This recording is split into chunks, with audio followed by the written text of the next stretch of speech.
Welcome. I'm your host, Paula Scatoloni, the founder of Transformative Harmonics, a podcast that offers listeners a synthesis of ancient wisdom and modern science.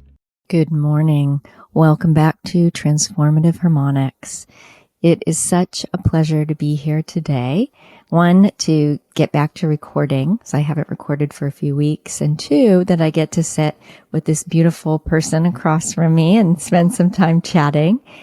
So I'm so excited, and it's just going to be a joy to sit and talk to you again, Laura. So I would like to first ask anyone who's listening, as you know, I do think of this as an opportunity to allow yourself to experience and explore the many effects of sound.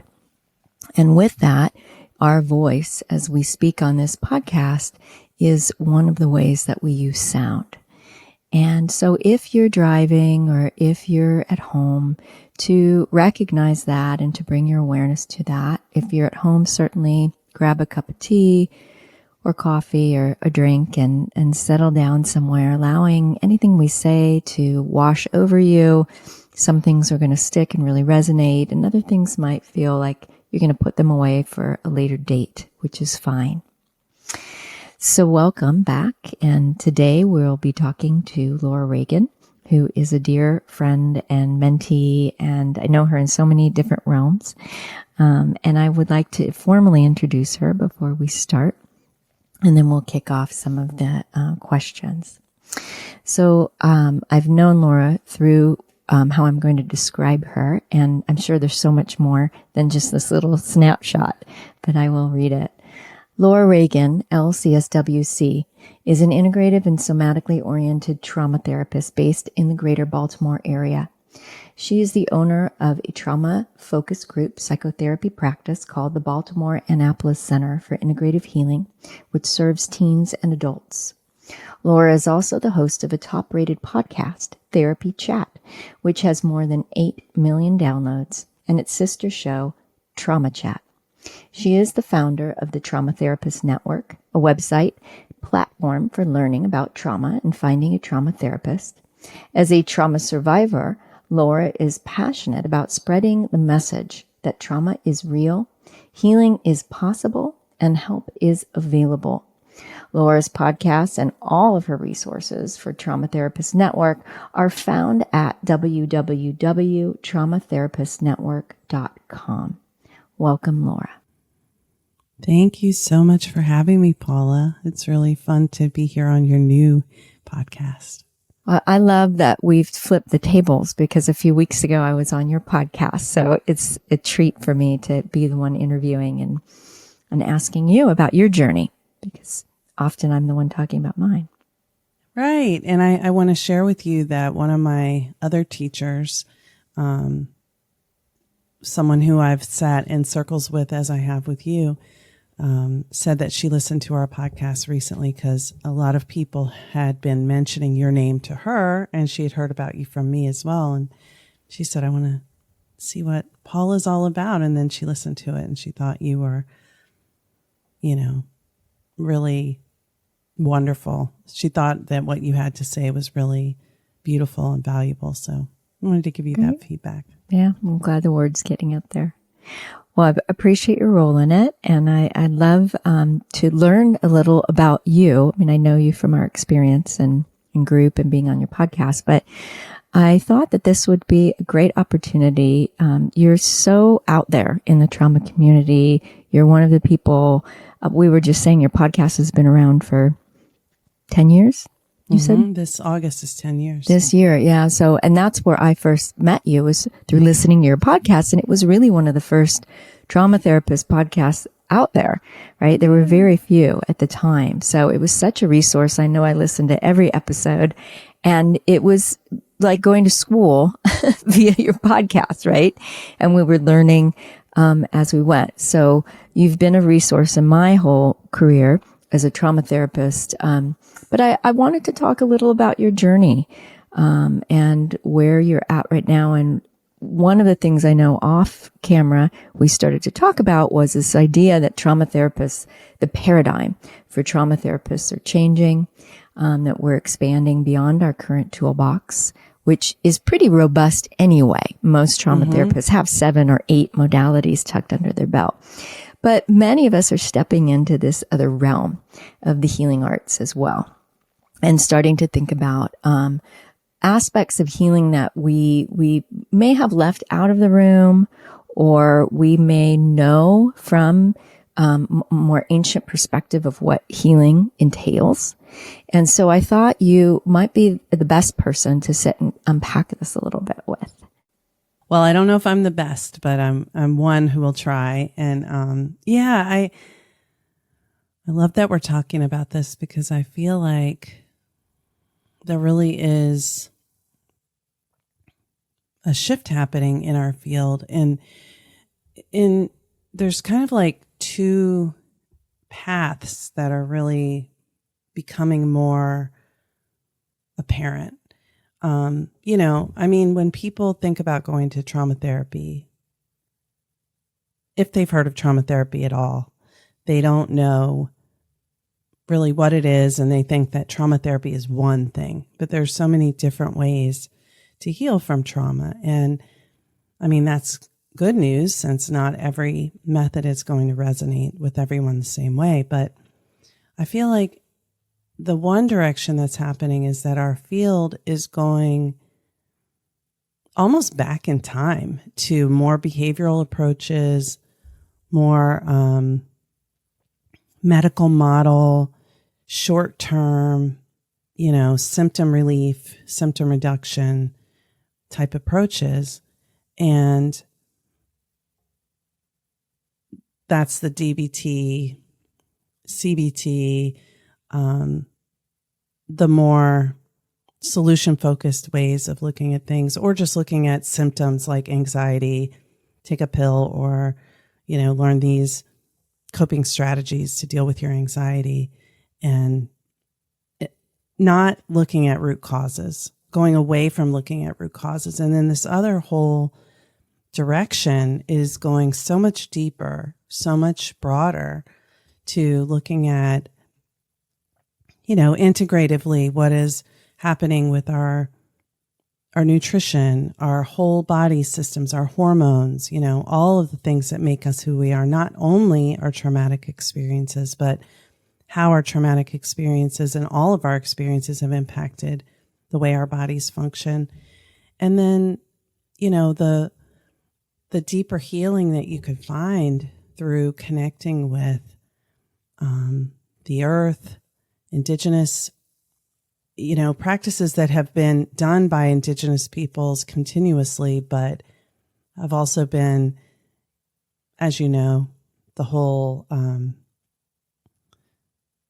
movement toward science and Christianity kind of hand in hand were to wipe out those indigenous ways. And that's still a struggle now. But what I'm seeing, and I know you're not only a leader in this, but you're seeing what I'm seeing, is more and more people who don't know each other finding circles and connecting with these ancient ways. And, as more circles are studying this and learning, reconnecting to these ways of knowing, without knowing that others are doing it too, it's just beginning to be these overlapping circles. So as you and I were talking about before we started recording, for example, some people who are part of my trauma therapist network therapist membership community are finding you and working with you. And, it's people are doing the same things and not knowing that other people are doing them too. And it's like this groundswell of something that we're just feeling this shift, like talking about my thoughts and changing my, change my thoughts, change my mind isn't really doing it, There's something so much bigger happening. Yes. And it seems like we have a parallel process where those that are more connected to science are pushing for the science in some of these methods that do have an element of the mystery in them. They do have elements of, think about the psychedelic renaissance and the Stan Grof's work, holotropic breath work, and then, what we're doing with sound. Even IFS, they have these elements of mystery that we can't quantify with science. So it feels like those are right now they're grappling with how to speak of what we can through the lens of neuroscience. And that has sped up quite a bit. Yeah, it really has. Yeah. And there's also this other element, and that starts to tip us into spirituality. Right. Right? And so we're teetering. We kind of have one foot in one world and one foot in the other. And more therapists are showing up, being willing to do that, straddle these two worlds. Yeah, and we don't... Does that make sense? Yeah. I think so. And I think that as therapists, we have a responsibility. We don't do things in therapy willy-nilly. We don't just say, well, let me see what happens if I do this. We focus on the safety of the person we're there to help. And yet some things are not going to be measurable with a randomized controlled trial because there are too many variables between people. And I think that, you can pretend that you found a sample that is all the same, but how can they be? And if you only ask them about certain things and say, well, if they share these factors in common, then they're all the same. And so they're going to be impacted in the same way. I think it's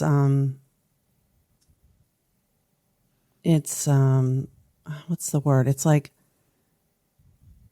it's oversimplifying something that's not simple. And, it's not the word I'm exactly looking for, but it's denying the complexity of us as humans. And I mean, even when they do research on cognitive behavioral trauma interventions, and they say, we're only using people who have one single incident of trauma. But I don't think they really ask questions in a way that gets to all the traumas that someone may have experienced. The person may say, yes, I was in a severe car accident. I've never experienced any other trauma. But there's something wrong with the screening because most people have experienced types of trauma that they wouldn't know to identify that way, So I just want to say, I really value the role of science in proving what works and what doesn't work.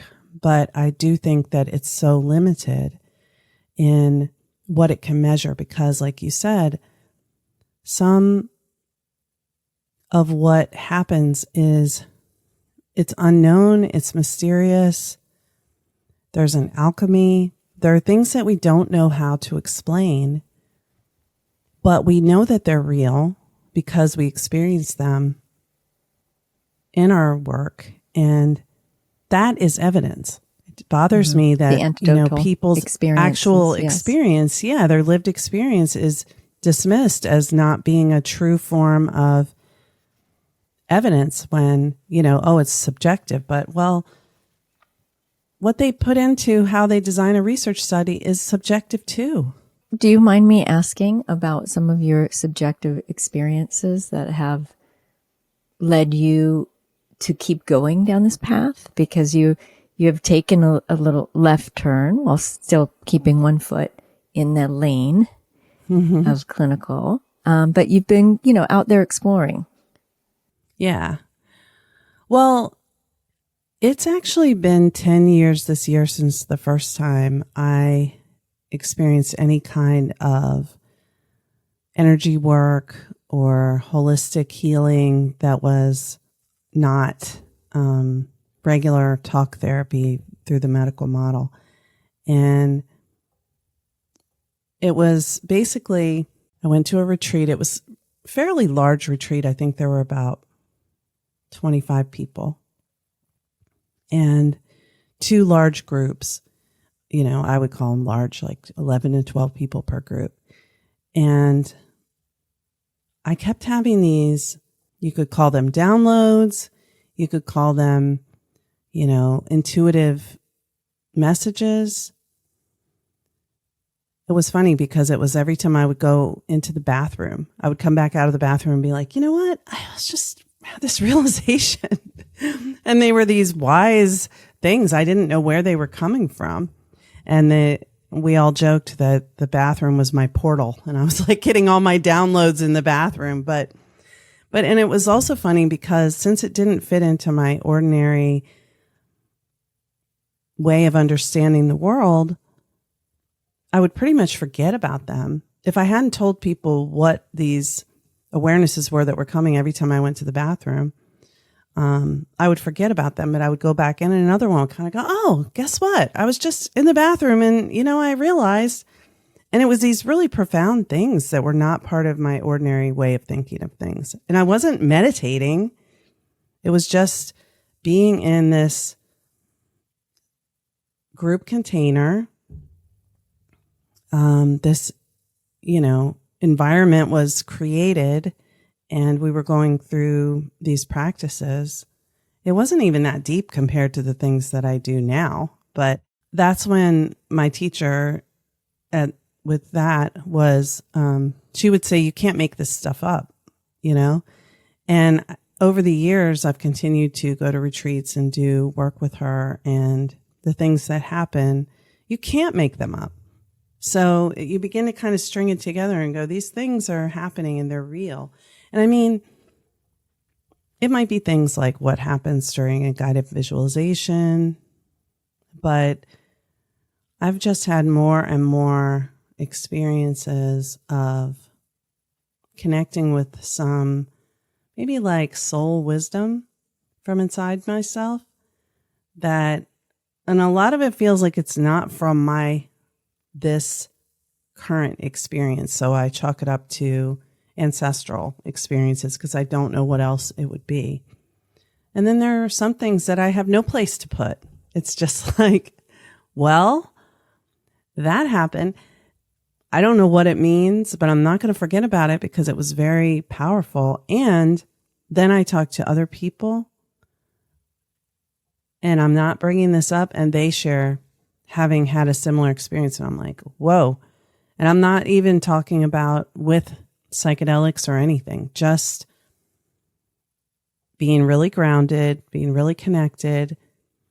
And I don't know, something too about 2020, the pandemic, it really kind of upended my view of life. I just was like, all these existential questions became really right in the forefront of my mind. And I also moved from kind of a crowded suburban neighborhood to a suburban neighborhood that's very wooded and quiet and peaceful. And so I've had the opportunity to be really immersed in nature all the time.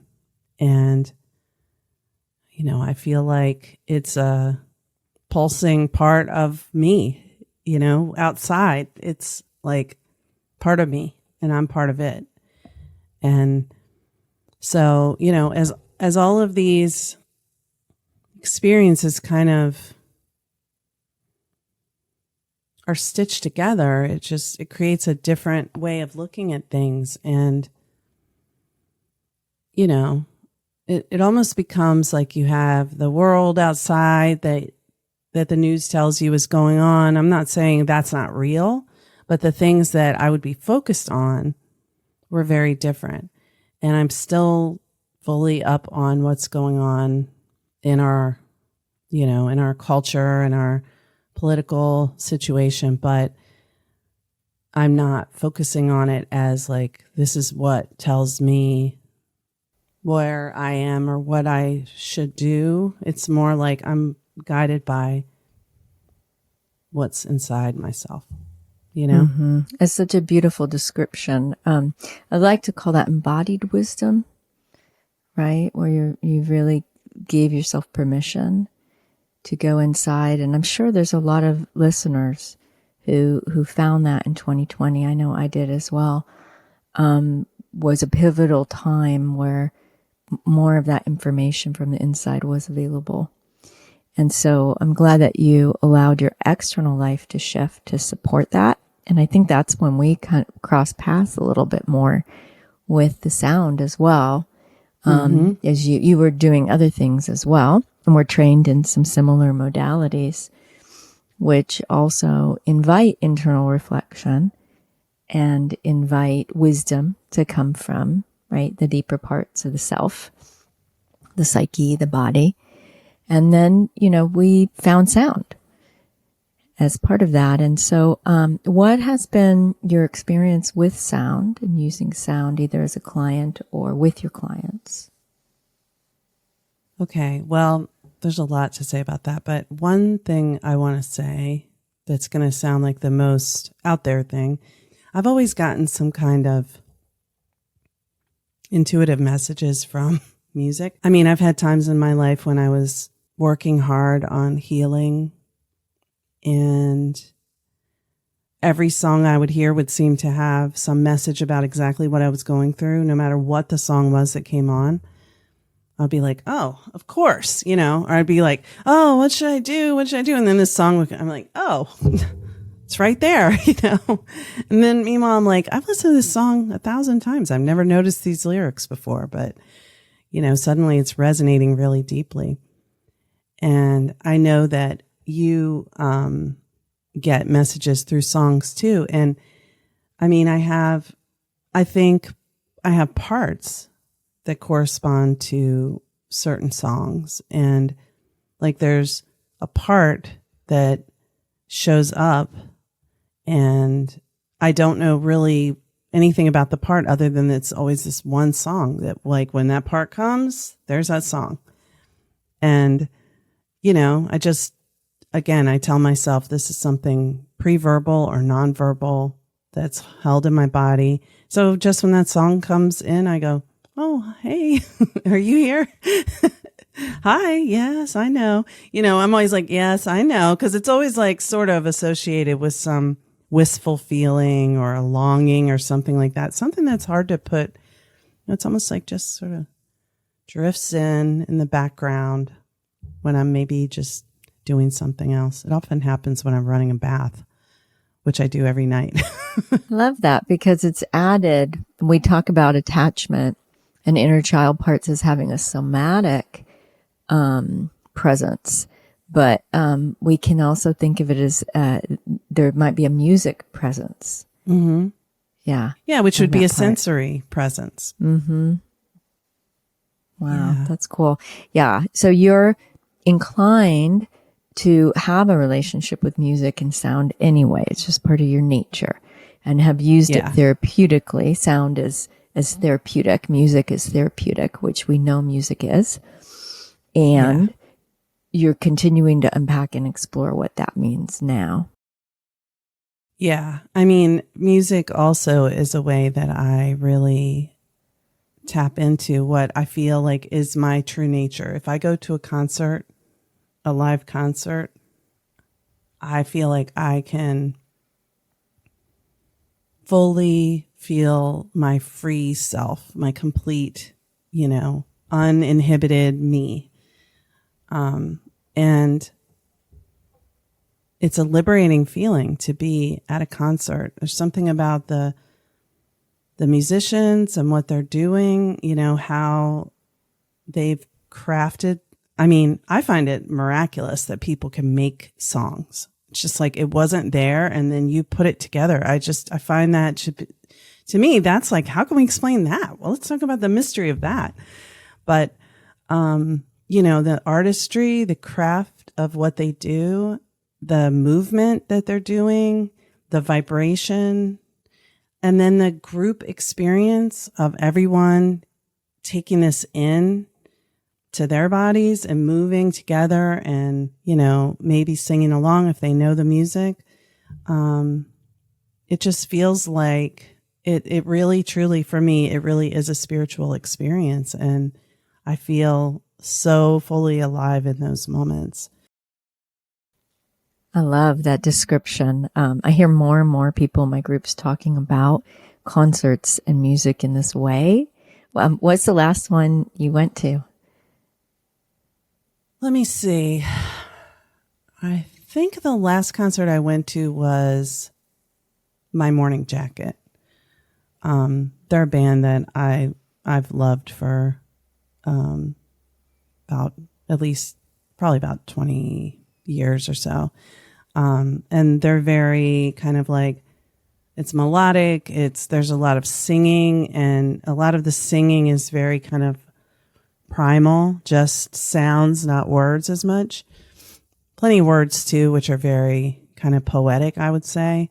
But the singer, Jim James, I would love to interview him. I mean, I wish I could interview him, but I want to interview him not because I'm a huge fan, but because he has talked about in a couple of interviews how he's done therapy, and he said how EMDR and IFS together were extremely impactful for him. And I thought, you know, this is so valuable for people to hear, that a talented musician who's, you know, maybe not like Britney Spears level of fame, but very famous and successful, is talking about the power of, you know, bilateral stimulation and parts work in healing. I think that, you know, those kinds of crossover things where people can hear from someone that they wouldn't think, well, this person has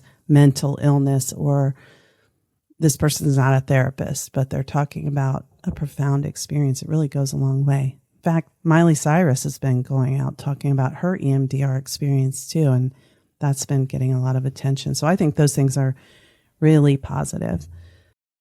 Yeah, I would like to see, I'm started to see more musicians in my practice for the Safe and Sound. So I think that the fusion and the overlap between these two professions is very ripe right now. It's very ripe for conversation.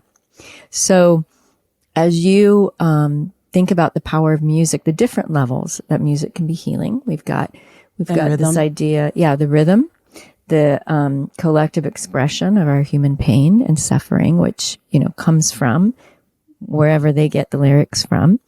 And that it comes into the limbic system and bypasses the prefrontal cortex and starts to open up our emotional part of the brain so we can access emotion. So there's so many layers to why music is healing.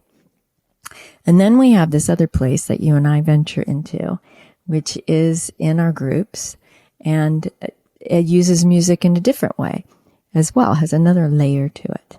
And what has that experience been like for you?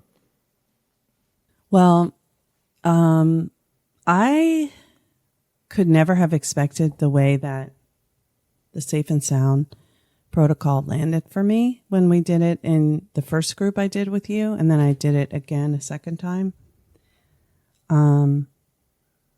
There's so many layers to that, but on a practical level, in a way that I explain to my clients, what it can do. And I know it's like different from person to person, but what I experienced was, I remember little hurts little memories of little hurts.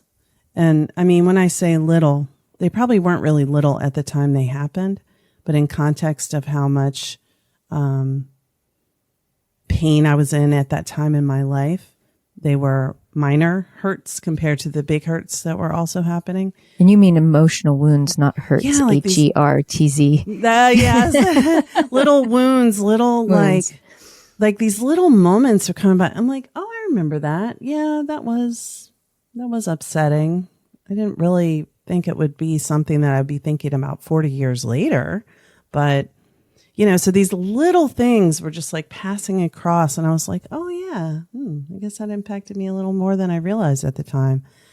But they were all around this relationship that was very painful that I had when I was about 16. So it's like, these things were floating by, these memories, fragments of memory, whatever, that just sort of went by and like, oh yeah, and a lot of just wanting to move my body. It wasn't much emotional processing. It was more like somatic processing. And so I didn't feel it was, it's like seeing them, but not feeling, oh no, like I can't relive this. This is too much or anything like that. It's just like a lot of curiosity, really. And, but then after we would listen, I would have these big, like, shifts in my way of relating where from being just very easygoing and people pleasing to just super clear while still being I'd like to think of myself as like a kind person, still being my kind self, but very clear on what's okay and what's not okay with me. It made me notice how much I would hold back things that I could have said, but just didn't even think to say. Suddenly I was saying them like, no, I don't like that. I'm not doing that. Just like very clear, but not angry. And that caused a lot of shifts in my relationships. I bet. Yeah. And in a way that didn't bother me at all. Like if it wasn't working for the other person, but this is my truth, I'm like, okay, I'm not mad at you, but I'm not mad at myself either. I just, no, it's my limit. No.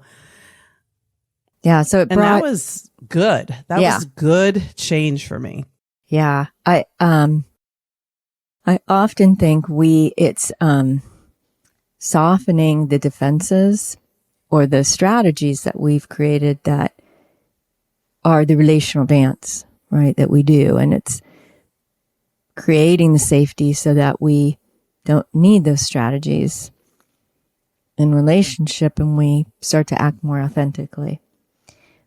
Right. And you're not trying to act authentically. You're just not holding back from being your authentic self in the way that you were, that you probably, for me, have been doing since childhood and didn't even know it. So it was really, I say this and I think it sounds like a cliche, but it's like, I thought this was just the way I was, but it wasn't. It was actually what I did to try to feel safe without even knowing it, very automatically. Yeah, it's understandable. We're going to make the adjustments inside to meet that external world and the conditions, right, of attachment. So it sounds like that first round really brought you into some of those conditions. At least you were able to see what those conditions were by not doing them. Yeah. And it was very impactful. At the time I said, this is totally life-changing. And then I also found myself so energetically open that it almost was scary. I felt like I was sensing and feeling other people's energy to a level that was almost overwhelming to my system. And specifically I work with people who have complex trauma. So there's a lot to feel. And yes. to be picking that up and not be able to screen it, or to like have a protective barrier was scary and overwhelming to my system. And something inside kind of closed up a little bit in response to that, because it didn't feel safe to be that open. Mm-hmm. I like to think that, so several people I've spoken with lately, that some will come on the podcast, will say that I either they didn't know they were so sensitive or they didn't know they were neurodivergent until both of those questions have come up for me. I mean, I did know I was sensitive, but I didn't realize how extremely sensitive and intuitive I was. And I have now a lot of questions about whether I'm neurodivergent. I don't know exactly how, but when people talk about some of the characteristics, I'm like, oh, I have all those. Yeah. Yeah. I think extreme sensitivity goes hand in hand with some different variations of neurodivergence. So yeah, to come into more awareness of how you are organized energetically without those defenses. And then there's this question of, well, what do I do now? Right? Because the world is not made for energetically sensitive people. And so then we need to seek out, right, those places to get the extra support. Yes. I will add one more thing that happened for me in that first round was that I felt this deep, true love for myself that, I'm sure I had it before, but there was a point where I lost connection to that and I never really felt it. Like I could tell myself in my head, oh, you love yourself. You deserve to be loved. But I felt with all of my being, oh my gosh, I love myself. I'm such a interesting person, just like, not I'm better than anyone else. Just there are all these cool things about me that, I love myself. It's weird to say, and it's weird to admit that I didn't feel that way before. But I mean, like my clients, I have so many experiences that created barriers to me feeling that way about myself. So that was a beautiful gift. And I also found I was really struggling a lot with brain fog. There would be times where I would need to send an email and I would kind of be like for hours just sitting there trying to craft the email and just pulling the words was like swimming underwater through Jello, And after I did the SSP, that just completely went away. And I literally I remember at the beginning of December, before we did the group, I was talking with a coach and she was trying to help me make your priorities of what you have to do. And if it's just that one email this day or whatever. And then when we finished the group at the end of February, I was just, I need to send an email, boop, and that's it. So, it really makes me wonder about, we have this whole movement of people getting late diagnosed with ADHD, which I think is a little sus, as the young people would say, that it's all happened after the pandemic when so many people have brain fog from COVID. It's like, and now everybody's late diagnosed with ADHD. Yeah, it's so strange, but yeah, I think in the medical model, they need to have a name, right? A diagnosis. But if we go back to a medication, right? If we go back to the nervous system and think about it through the lens of the nervous system and the organization of the senses, the proprioception, the interoception, the vestibular system, and how those all create organization and affect our capacity to think or organize our executive functioning, how the gut and the brain are connected in terms of that brain fog, and some of these sound systems are impacting the gut. It's just a different, more holistic approach to solving some of those dilemmas. So I'm glad to hear that cleared up. And often what you're describing, it's these things that clear up. We didn't even know they were really a problem or on the radar as the data until they clear up and we say, oh, that's gone, right? So didn't realize how much that was affecting me, or it was affecting me severely, but I thought this is just how it is. It's just how it is. Yeah. Well, so you had quite a few things happen. And then you went through it again, through the mentorship. And I'd love to hear just a little about that, because that each time we go through and use sound, something different is going to happen. Yeah. So I think what I did was I did your group a second time first. Then I went and did the mentorship with the RRP.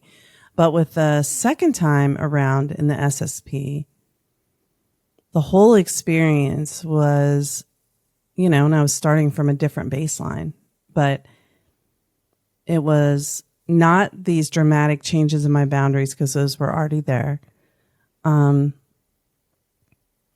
It was just a much deeper connection to my intuition and a much deeper,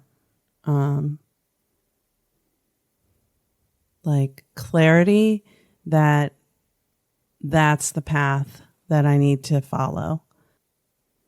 I think that was when I had one of my unexplainable visions too. I actually think it was in the first go round, but that it's like you've said, it's like doing psychedelics without the medication, and brain spotting can be like that, as we've talked about. And, I want to say some things too about some of the ways that it's showed up with when I've used SSP with clients. But in the mentorship, that was different because we met every week for 2 hours. It was so impactful. It's hard to put it into words, but the fact that we met every week for 2 hours for 4 months, and I probably only missed 1 or 2, I keep using that word stitched together, but it really feels like there's a fabric, and the fabric is, now woven, where before it was maybe just some threads, and I was trying to kind of put them together. And, as we're on this break this summer, I'm really missing it, by the way. I can't wait to start up again in the fall. But seeing other people having the same kinds of experiences I was having, when I didn't talk about my experience and then they say what they experienced and it's the same. Also getting trained in Reiki has been really impactful for me, as I've shared with you. Experiencing the Reiki myself, I went through a really hard experience with my dad's memorial service earlier this spring, and it was really bringing up a lot of trauma. The Reiki that we received in the training, and maybe at least one time after the training, I really felt like, and I didn't, just when you think about the placebo effect, I tried to bring in Reiki as a way to put some energetic protection around myself before the service. But going into the service, I didn't remember that I had done that, and I didn't feel like anything. I had a lot of fears and trepidation and dread about the whole experience. But once I was in the service, I felt like all I could feel was the love that surrounded me, and anything negative that was associated with the trauma and fear, just like, it was as if, you're looking at an audience of people and certain faces are just blank X'd out, and you only see the ones that are like the people that you love and who love you. And I mean, there were only about 10 people in the group who I felt really loved me, but they were all I could see. They were all I could feel. And when it was over, I was like, that was so much better than I expected. And that's when I reflected back. I was like, oh, I did ask the Reiki for protection, and afterwards it went completely differently from how I expected. And I felt really grounded and present through the whole thing too. That's another thing, because, when you're going into a situation that's traumatic, oftentimes it's just a blur. You kind of just like, let me just get through this. But no, I felt present and connected to myself and the people that love me the whole time. And I was shocked that it turned out that way. Yes, I'm so happy that happened, because it's such a difficult on so many levels, and that you remembered the resource, the energetic resource. And so you, as an energetically sensitive person, that's one of the tools you've picked up.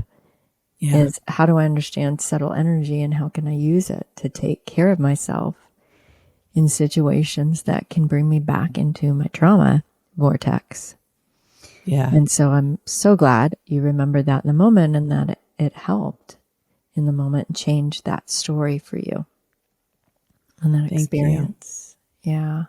Yeah. And it's really not just like a mindset thing. It's not just, look at it this way, It's like an embodied experience that's different. And the RRP has been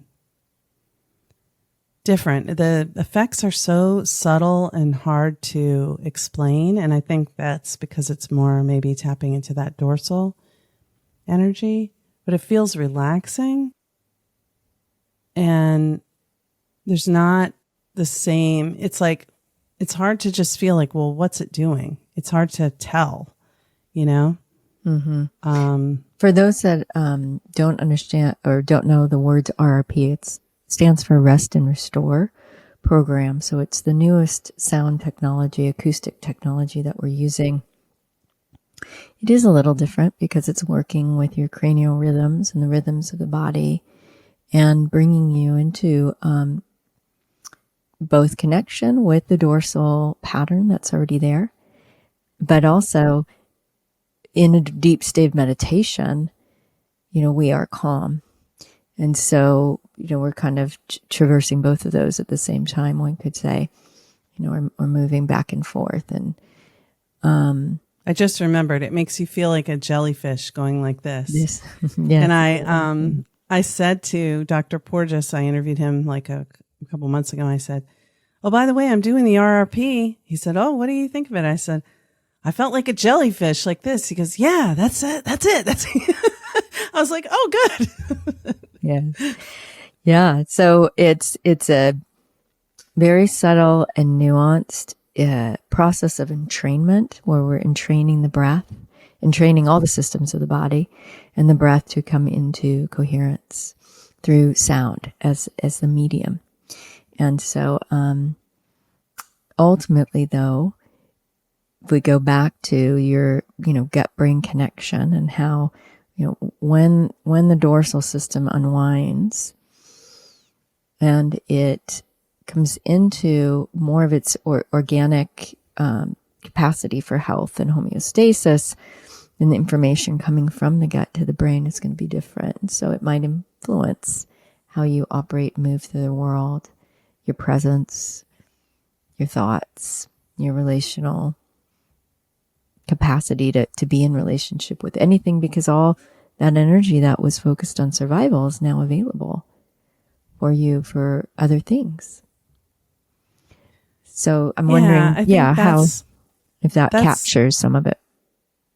That probably does. I think it is hard to explicitly grab it.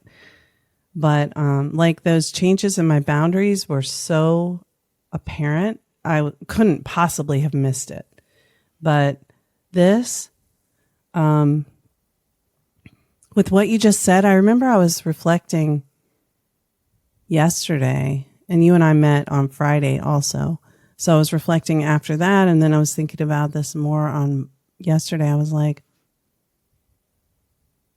I feel so sure of the way I'm going, and that seems kind of new. It's like you have moments, as an entrepreneur and someone who's creative and, finding inspiration where you find it and kind of following it and maybe not even always knowing why. It's like this is the first time that I've had this feeling of just being very sure, not certain as if I know what's going to happen, but certain that this is the right path. And that seems really important too, because I guess, our child parts can be like, oh, what are we doing? Why am I doing this? What's going to happen? And I will say there's always been a pretty big part of me that could come up and be like, if I don't know what's going to happen, I feel afraid. Mm-hmm. Even though we never really know what's going to happen. Yeah. Yeah. I think it speaks to me of when our locus of control shifts from knowing that we're safe and okay from the outside to the inside, which is ultimately what all these sound programs and the path of healing at whatever level, whether that's the energetic level, psychological, emotional, as that becomes more clear, as you're saying, I just feel something that's there, right? That's guiding me. It's like I'm guiding myself in a way to my future. Then we don't need those external measures anymore. And we can ungrasp our hands. If we want to use embodied recovery, we can let go of our grasp and soften and open our hands to see what arrives. And then we can yield and relax back as that thing that's arriving comes to us. And so as you're getting more clarity, I'd like to hear, because I know you have a huge community, you have so much going on. What feels right for you right now? And what feels, if you let go of those reins and you're checking in inside, what feels like the path that you're on and you're being guided to, because you have multiple ways that you show up for the world. Yeah. Well, I do want to offer sound healing groups. I do think that's a really good way to help more people access the experience.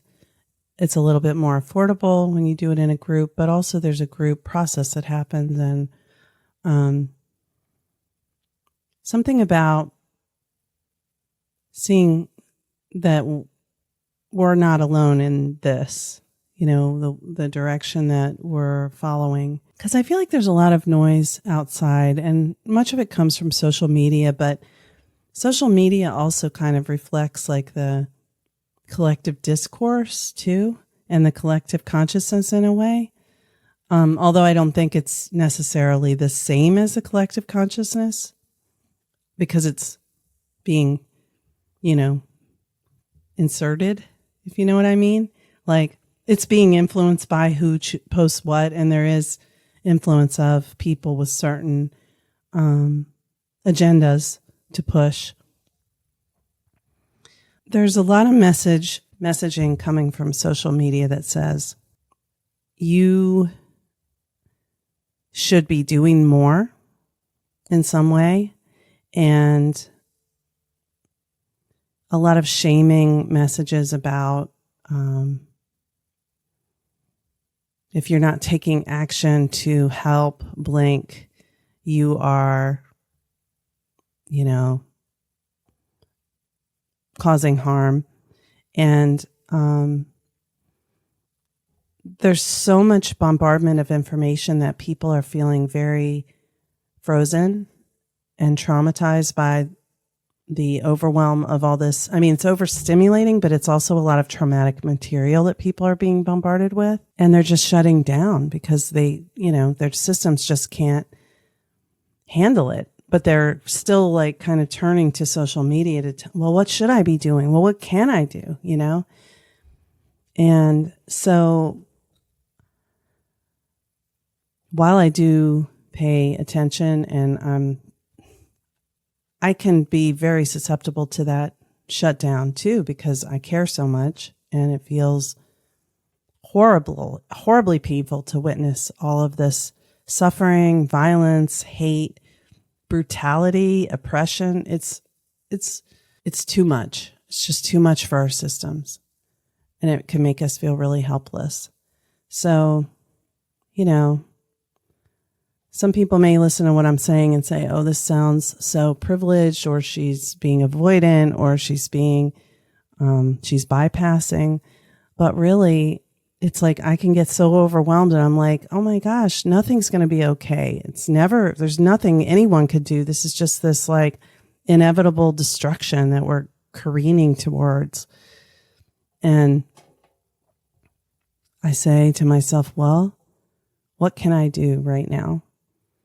And, a simple thing will come like, water the plants. And if I water the plants, which is such a small task, I'm like, oh, you are a living being. You're here. We're here. It brings me back to center. I can go outside. I can just put my feet in the grass or the dirt or even concrete, and feel the energy of the earth. So then from there, I can choose how I want to act from that point. But, I'm really focusing on protecting my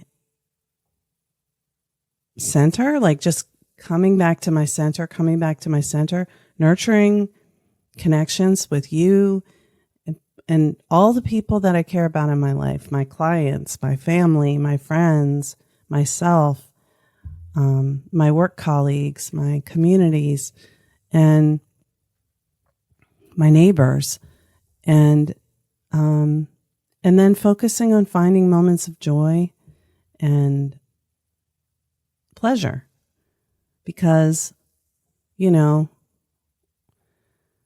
we're getting this message that everything is terrible, and it's kind of like, give it up, just it's over, but you still should be doing more somehow.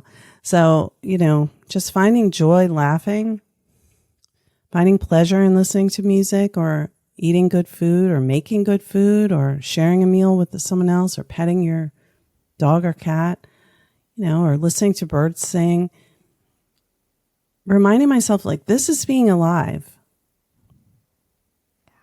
Life is happening right now. Yeah, the whole human experience. The whole human experience. So we don't get stuck in one aspect of it. The terror and the horror and the helplessness. Yeah.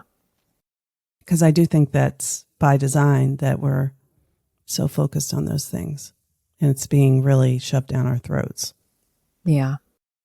Well, it speaks to me of inviting people to pay attention to the frequencies that you ingest throughout the day. And again, not to say don't listen to the news, but to just understand the frequency of the news and how much of that you can inhale. And then what do you need to do after? So that your frequency and the frequency of this center that you're talking about, right? I'm staying in my center, which is where we want to make decisions from, is the primary frequency. And you're not absorbing and getting influenced by those other frequencies out there, because then I don't think we're any good to anyone, right? Exactly. I also think what I'm hearing you say, and I'm going to use this word for those who you may hear it in other places, but there is this idea of becoming a good space holder. So as you talk about community healing and group healing, how do we hold spaces for all those emotions that people are coming in with and that dysregulation, and give them the tools as you have a lot of tools, I'm sure, to give people, including the sound, but other very practical tools, right? Of how to find their center again amidst all the dysregulation.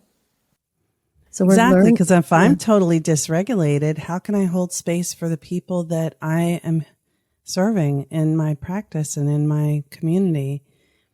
And that's one thing I will say about the sound healing we've done is that my capacity has expanded so much. I can just hold so much more before I have a reaction. Yes.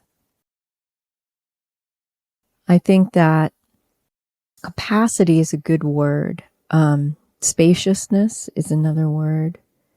And grounded presence. Mm-hmm.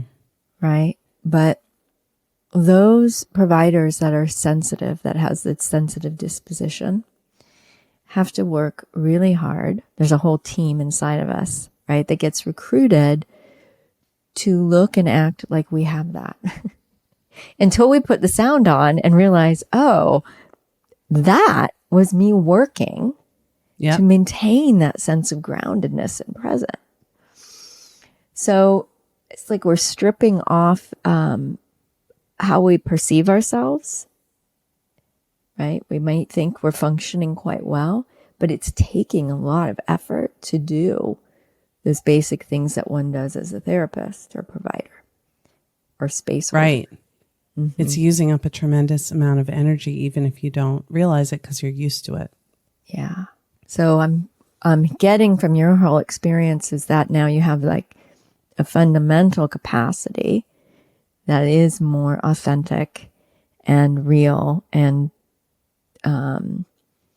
accurate and easeful. And easeful, right? To be an embodied space holder for your own emotions and then the emotions of other people, which is, my hope of what most therapists who are on their own healing journey would want to also show up in that way. So I appreciate the way you've described it in your own journey. Thanks. It's so weird, but we all know those people who, when you're around them, you just feel calm and safe and good. It just makes you want to be around them more.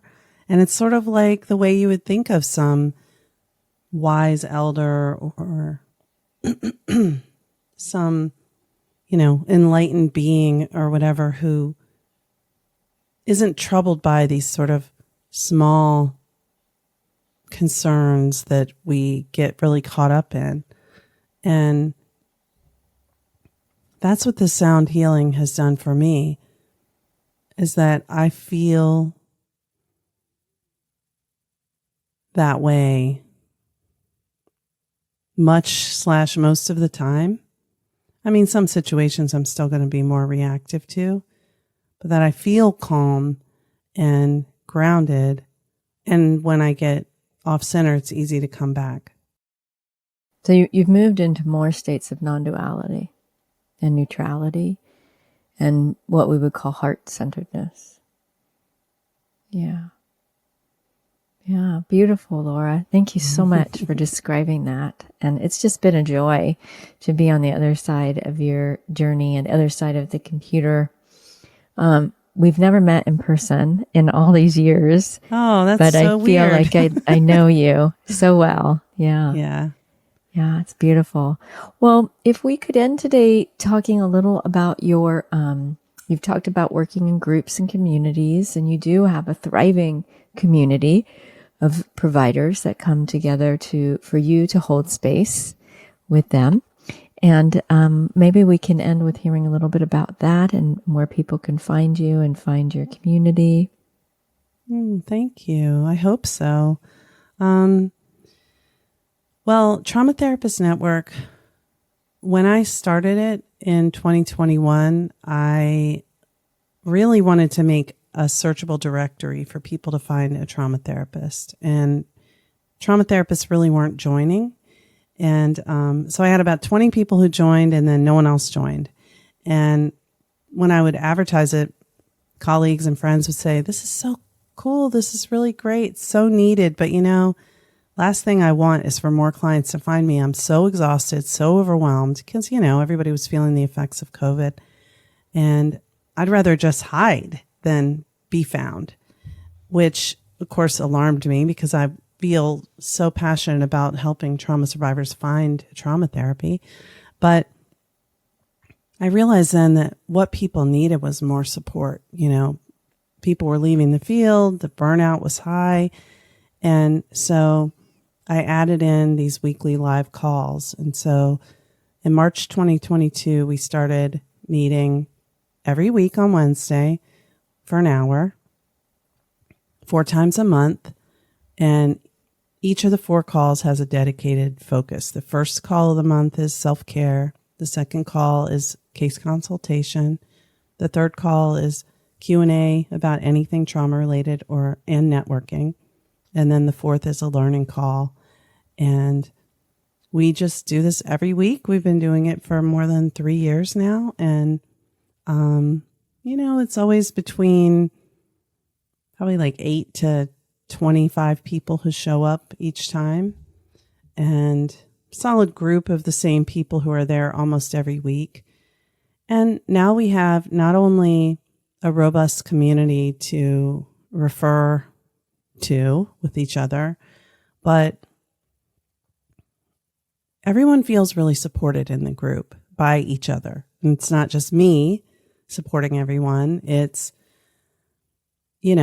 someone shares something vulnerable that they're going through. They're having a health issue themselves, or they're concerned about a client who's expressed feeling suicidal, or they're, feeling stuck in work with someone.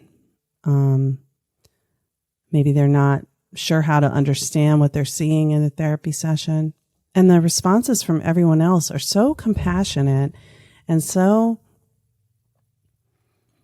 assuming that the person who's sharing this is like a good therapist who's really trying, rather than, oh, you should be doing this, or you should be, or why didn't you do this? Or that's misdiagnosed. It's never like that. It's always like, what are you already doing? How's it working? What are you struggling with? Well, here's something you could try from this modality. I'm trained in this modality and we would do this here. So it's also a way to learn little bits of a broad range of somatic, sensory, expressive, and cognitive approaches. And, a lot of people are trained in parts work. A lot of people are trained in EMDR, brain spotting, somatic experiencing, sensory motor psychotherapy. There's so many things. So it's a place to get exposure to a real breadth of ways that people can do trauma therapy, and just the wisdom of such a wonderful group. But more than anything, it's just being compassionately held and supported as the person you are who is a trauma therapist. Because we all want to do our best work with the people that we join this profession to help.